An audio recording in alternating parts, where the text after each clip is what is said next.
Tout le monde sait qu'Eva Braun s'est suicidée avec Adolf Hitler dans le Führerbunker, mais qu'est-il arrivé aux épouses d'autres nazis célèbres après la Seconde Guerre mondiale?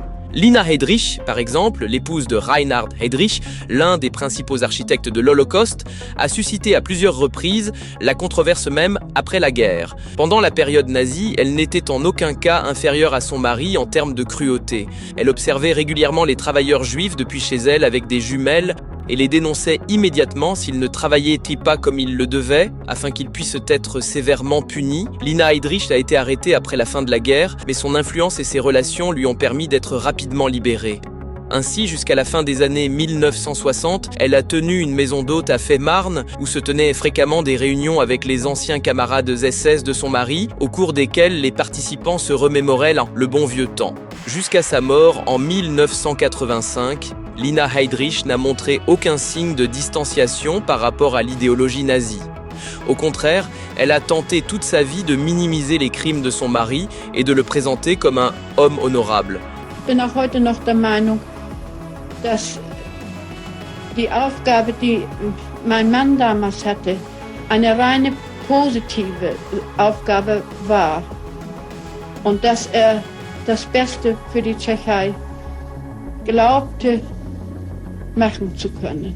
Le fait qu'elle ait même poursuivi la République fédérale d'Allemagne en justice pour obtenir une pension plus élevée parce que son mari occupait un poste élevé dans le Troisième Reich à l'époque a provoqué un tollé dans toute l'Allemagne. Malgré les protestations des politiciens, Lina Heydrich a effectivement reçu une pension de veuve rétroactive qu'elle a utilisée pour acheter une maison. Henriette von Schirach, en revanche, avait une vision beaucoup plus nuancée de ce que son mari et les nationaux-socialistes en général avaient fait. L'épouse de Baldur von Schirach, le chef de la jeunesse hitlérienne, était également une nationale-socialiste convaincue à l'époque. Cependant, en 1943, sa vision du monde commença à vaciller, car elle fut témoin des déportations de juifs. Elle en fut tellement choquée qu'elle alla même voir Adolf Hitler en personne pour lui dire à quel point elle trouvait le traitement de ces personnes terrible.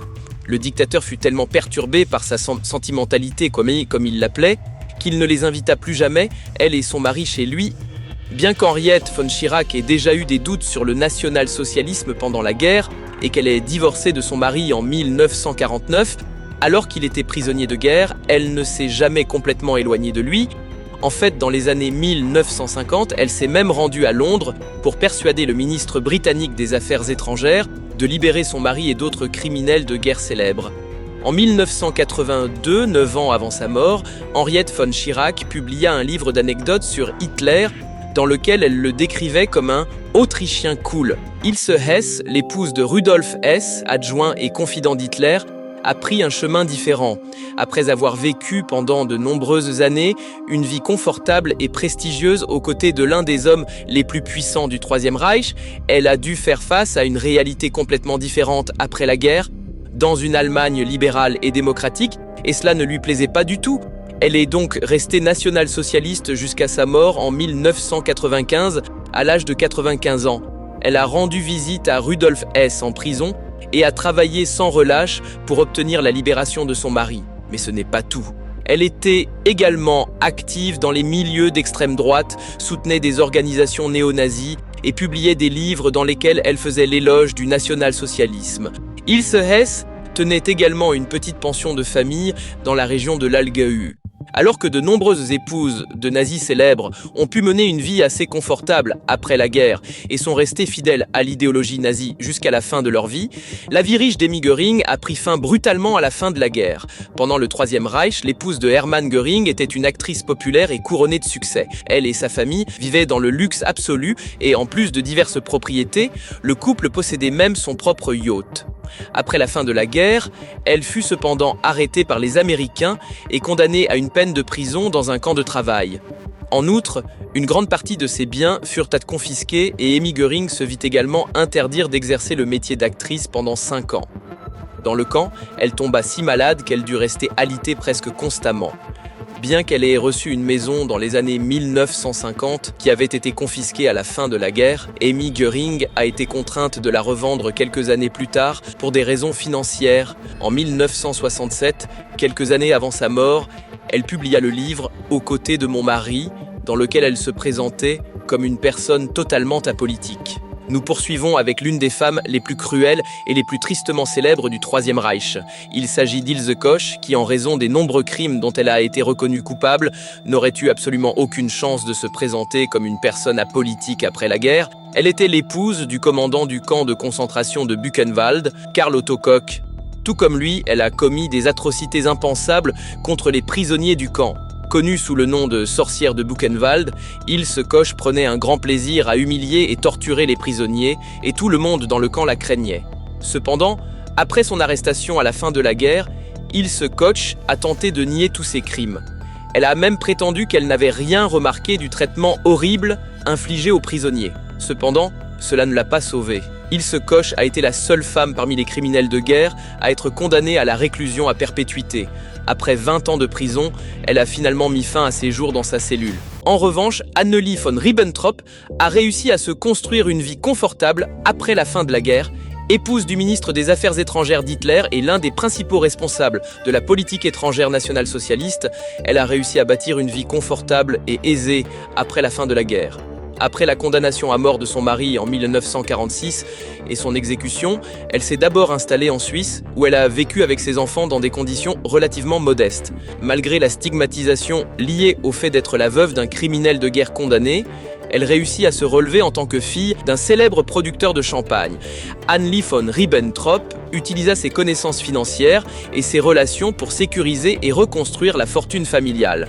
Elle parvint même à acheter une villa sur le lac de Sternberg dans laquelle elle s'installa par la suite. Dans les années qui suivirent, Annelie von Ribbentrop participa à divers projets caritatifs et milita en faveur des personnes socialement défavorisées. Bien que cela semble louable, elle a cru en l'innocence de son mari jusqu'à sa mort en 1973 et s'est vigoureusement battue contre ce qu'elle considérait comme une condamnation injuste. Dans divers entretiens et livres, elle a tenté de réviser l'image historique de son mari et de présenter ses actions sous un angle différent. Enfin, nous arrivons à Winifred Wagner, l'épouse du compositeur Siegfried Wagner. Bien que la famille Wagner n'ait pas occupé de fonctions politiques officielles sous le Troisième Reich, les organisateurs du célèbre festival Richard Wagner de Bayreuth étaient dans des personnalités importantes de l'époque nationale-socialiste. Adolf Hitler était un bon ami, mais le festival était également utilisé à des fins de propagande. Winifred Wagner soutenait Hitler avant même son arrivée au pouvoir et lui avait notamment fourni du papier et des accessoires de machine à écrire pour qu'il puisse écrire son livre Mein Kampf. Pendant le Troisième Reich, elle a dirigé le festival et est restée fidèle à Adolf Hitler. Cela lui a valu d'être condamnée après la guerre. Ses droits fondamentaux ont été restreints et une grande partie de ses biens ont été confisqués. Winifred Wagner a finalement renoncé à la direction du festival et s'est retirée de la vie publique. Bien qu'elle ait perdu tout ce qu'elle avait créé, elle n'a jamais cessé de vénérer Hitler. Und ich meine, wir alten Nationalsozialisten haben nach dem Krieg einen neuen Decknamen erfunden, da man in aller Öffentlichkeit ja nicht über ihn reden konnte. Und wenn man über ihn reden wollte, dann haben wir ihn USA genannt. Das heißt auf Deutsch unser seliger Adolf. En 1975, elle déclara même qu'elle serait aussi heureuse et satisfaite que jamais si elle pouvait revoir Hitler. En raison de telles déclarations, sa famille rompit avec elle et son fils lui interdit même officiellement de jamais plus visiter le festival ou même l'opéra familial. C'était notre vidéo d'aujourd'hui, laissez un like et abonnez-vous si vous l'avez apprécié. Au revoir et à la prochaine fois, ici, sur Bon à savoir.